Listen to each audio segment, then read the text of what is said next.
Hi hello friends, welcome back to my YouTube channel. അപ്പം ഞാനിന്ന് വന്നിരിക്കുന്നത് ഹൈഡ്രാഞ്ച പ്ലാന്റിൻ്റെ 4 വെറൈറ്റീസ് പരിചയപ്പെടുത്തി തരാനാണ്. 4 വെറൈറ്റീസിൻ്റെ കളറുകൾ പിങ്ക്, റെഡ്, ബ്ലൂ, വൈറ്റ് എന്നീ കളറുകളിലാണ് ഞങ്ങളിപ്പോൾ പ്ലാന്റ്സ് കൊടുക്കുന്നത്. ഈ 4 കളറുകൾ അവൈലബിൾ ആണ്. അപ്പോൾ ഇൻട്രസ്റ്റഡ് ആയ ആൾക്കാരുണ്ടെങ്കിൽ ഉടനെ തന്നെ ഓർഡർ ചെയ്യാൻ വേണ്ടി ശ്രമിക്കുക. കോംബോ ആയിട്ട് കൊടുക്കുന്ന റേറ്റ് എന്ന് പറയുന്നത് 235 രൂപയാണ്. അപ്പോൾ നമ്മുടെ ഹൈഡ്രാഞ്ച ചെടി നന്നായിട്ട് പൂവിടാൻ വേണ്ടിയിട്ട് കുറച്ച് ടിപ്സ് ഞാൻ പറഞ്ഞു തരാം. അപ്പോൾ നമുക്ക് വീഡിയോയിലേക്ക് കിടക്കാം.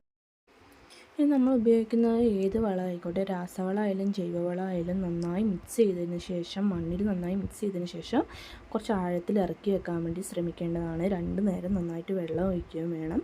അധികം വെയിലുള്ള സ്ഥലങ്ങളിൽ വെക്കാതിരിക്കാനും ശ്രദ്ധിക്കണം. ഒരു ഇളം വെയിൽ കിട്ടുന്ന സ്ഥലങ്ങളിൽ വെക്കാവൂ. രാവിലത്തെയും വൈകുന്നേരത്തെയും വെയിൽ ചെടിക്ക് അത്യാവശ്യമാണ്, അതൊന്ന് ശ്രദ്ധിക്കേണ്ടതാണ്.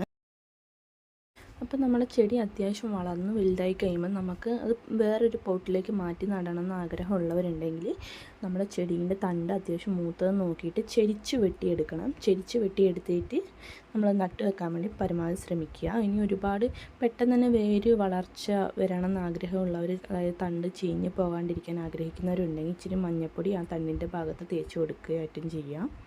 അതുപോലെ തന്നെ നമ്മുടെ കറ്റാർവാഴൻ്റെ ജെല്ല് എടുത്തിട്ട് ഹൈഡ്രാഞ്ച പ്ലാന്റ് മുറിച്ചെടുത്തതിൻ്റെ തറ്റക്ക് കൊണ്ടുപോയി ഇച്ചിരി ഒന്ന് തേച്ച് വെക്കുന്നത് നല്ലതാണ്. പെട്ടെന്ന് പ്ലാന്റിന് വേര് പിടിക്കാൻ വേണ്ടിയിട്ടാണ്.